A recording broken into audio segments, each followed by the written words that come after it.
Rajiv, ED की कार्रवाई हम लंबे समय से देख रहे हैं और पिछले एक महीने में ताबड़तोड़ जो छापेमारी विपक्षी नेताओं के खिलाफ हो रही है वो भी हमारे सामने है। लेकिन उन मामलों में हम यही देख रहे थे कि सम्मन भेजा जाता था और सीधा छानबीन रेड की जाती थी या गिरफ्तारी होती थी, यही समझ में आ रहा था। लेकिन इस बार दावा किया गया, प्रेस कॉन्फ्रेंस की, प्रेस रिलीज जारी की गई है, बाकायदा ईडी का वकील भी सामने आता है।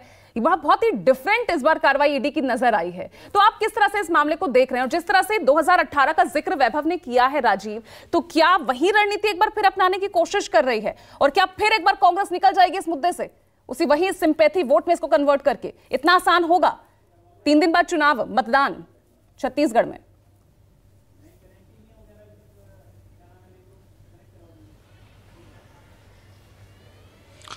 देखिए पूजा, इस मामले में मेरी राय हमेशा से अलग रहती है। मैं ये मानता हूं कि देश में भ्रष्टाचार कहीं कोई मुद्दा नहीं है और भ्रष्टाचार सियासी मुद्दा या चुनावी मुद्दा नहीं है, क्योंकि इस देश की जनता सब कुछ देख रही है। इस देश में गांव का प्रधान भी बिना पैसा खर्च किए चुनाव नहीं जीत सकता और एक छोटा सा चुनाव प्रधानी का गांव वाले को ही वोट देते हैं, उसमें भी पैसा चलता है और सबको मालूम है कि उसके बाद क्या होता है। तो भ्रष्टाचार मेरे समझ से चुनावी मुद्दा नहीं है। उसके मेरे ये कहने की बहुत सारी वजहें हैं। आप पूरे किसको भ्रष्टाचारी कहा जाए, किसको ना कहा जाए। कोई छोटा मोटा आदमी अगर कहे तो अलग बात है। प्रधानमंत्री नरेंद्र मोदी ने भ्रष्टाचार की जननी एनसीपी को कहा था। उसके 48 घंटे के भीतर ऐसा संकेत, ऐसा लगा एनसीपी के नेताओं को और ऐसा माना जा सकता है कि रेड सिग्नल उन्हें दिखाई देते ही उन्होंने तुरंत पार्टी दो फाड़ हुई और वो सारे के सारे लोग जिन पर ईडी और सीबीआई के छापे पड़ रहे थे, जिनको समन मिले हुए थे,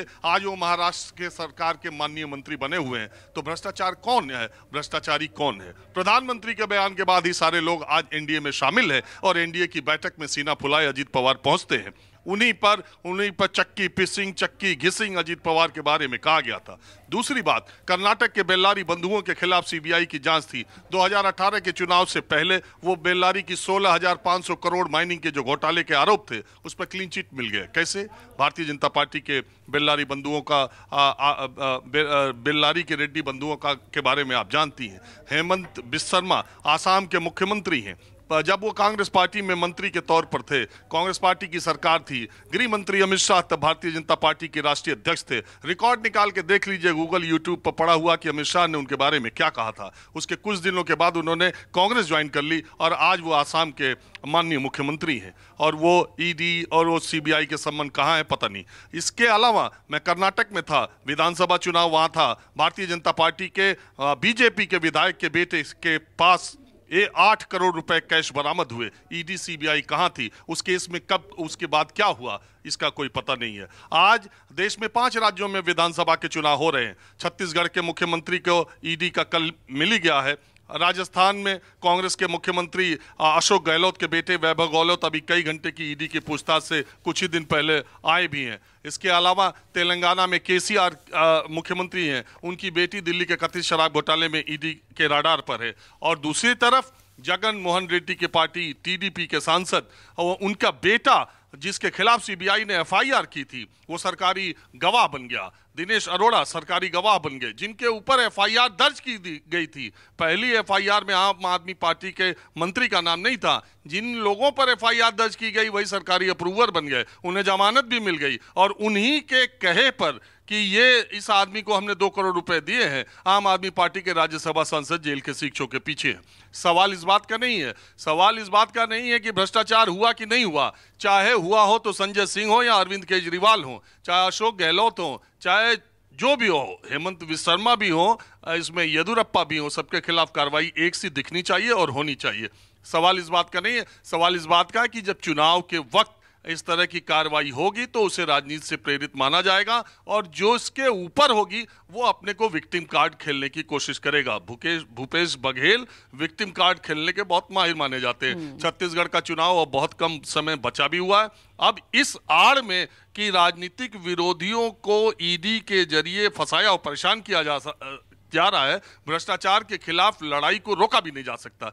दोनों अलग अलग चीजें हैं, लेकिन ये जरूर है कि सिर्फ 116 अगर ईडी के केसेस चलते हैं और उसमें 96% विपक्ष के नेताओं पर ही ईडी का राडार रहता है, तो निश्चित तौर पर सवाल यह उठेगा कि यह भ्रष्टाचार के खिलाफ लड़ाई है या भ्रष्टाचार के नाम पर विपक्षियों को चुनाव से पहले या राजनीतिक लड़ाई से पहले फंसाने की बात है। ये सवाल दोनों उठते रहेंगे, सच्चाई जब तक सामने नहीं आएगी। और बात हो रही है महादेव ऐप की, तो एक इसमें तथ्य जानना चाहिए, ये ऐप है क्या और इसमें क्या हुआ, मैं 1 मिनट में बता देता हूं। असल में 2 युवा लड़के थे छत्तीसगढ़ के रहने वाले, वो एक जूस की दुकान खोले हुए था, एक टायर की दुकान खोले हुए था, लेकिन उन्हें सट्टा खेलने की आदत थी। वो ऑफलाइन सट्टा खेलते रहते थे। कोरोना में सट्टा खेलने का उनका जो उन्हें अमीर बनने की चाहत भी थी, तो जो कोरोना टाइम में ऑफलाइन लोगों से मिलना जुलना नहीं हो पा रहा था, वो सट्टा नहीं खेल पा रहे थे। उन्होंने दुबई जाकर पहले एक ऐप बनाया, फिर एक पाकिस्तानी नागरिक से साठ गांठ करके उन्होंने ऐसा ऐप बनाया, और कई बैटिंग ऐप थे, और उस समय ईडी और भारत की सुरक्षा एजेंसियों को कुछ समझ में नहीं आया। ऐप बना रहा, और आपको ये जान के आश्चर्य होगा कि उसमें बहुत सारे छत्तीसगढ़ के लड़कों को अलग अलग शहरों के जोड़ दिया गया, और उससे विड्रॉल होता था, फर्जी खाते होते थे और सब कुछ होता था। और इसका खुलासा जब लोग ठगे गए, असल में गेमिंग ऐप में जो लोग हैं, आप जानती हैं, आप 50 रुपये पाते हैं तो आपको 100 रुपया जिता देता है, 100 रुपया पाते हैं तो 200 जिता देता है, 2000 डालते हैं 4000 जिता देता है। ऐसे ऐसे जब आप 20 लाख डाल देते हैं या 2 लाख डाल देते हैं, 4 लाख, और वही आप हार जाते हैं और आपका पैसा चला जाता है। तो अब इस ठगी और धोखेबाजी की शिकायत जब छत्तीसगढ़ पुलिस से हुई, तो आपके जान के अचरज होगा कि पहला एफआईआर छत्तीसगढ़ पुलिस ने ही 1-1.5 साल पहले किया था और इन आरोपियों को पकड़ा था। और जब एफआईआर के बाद पकड़ा गया, तब छत्तीसगढ़ पुलिस ने ईडी से संपर्क किया था कि यह मामला क्या है और इसमें मनी लॉन्ड्रिंग का क्या मामला है।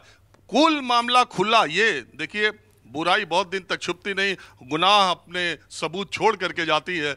तो ये इसी तरह सौरभ और रवि, ये जो 2 पार्टनर हैं, इनने एक ने शादी की, उस शादी में 200 करोड़ रुपए खर्च किए, बॉलीवुड के तमाम 30 से ज्यादा एक्टर्स को नाचने गाने के लिए बुलाया, और इतनी भव्य तैयारी की और इसका उतना वीडियो वायरल हुआ। तब जाके केंद्रीय जांच एजेंसी या दूसरी एजेंसियों को लगा कि इस आदमी ने 2-3 साल के भीतर 200 करोड़ रुपए शादी में खर्च कर दिए, तो कितने लोगों को ठगा होगा। उसके बाद से ये जांच तेजी से बढ़ी है। लेकिन आश्चर्यजनक तौर पर जब सीएम का नाम आया, इसमें पता लगाना और पता लगना चाहिए कि किसी भी तरीके से इसमें सरकार का या मुख्यमंत्री का या किसी मंत्री का क्या इन्वॉल्वमेंट है, सच्चाई सामने आनी चाहिए। लेकिन यह भी जरूरी है कि केवल विपक्ष शासित राज्यों में ही सीबीआई और ईडी या विपक्षी नेताओं के खिलाफ ही केवल कार्रवाई देखने में मिलेगी, तो ये सवाल उठाया जाएगा। और दूसरी बात, देश जानता भी है और देख भी रहा है कि कौन सी पार्टी बिना पैसे के चुनाव लड़ रही है, कौन सी पार्टी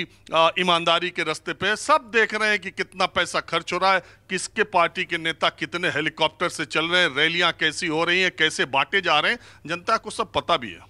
बिल्कुल, इसे कहते हैं जनता सब जानती है।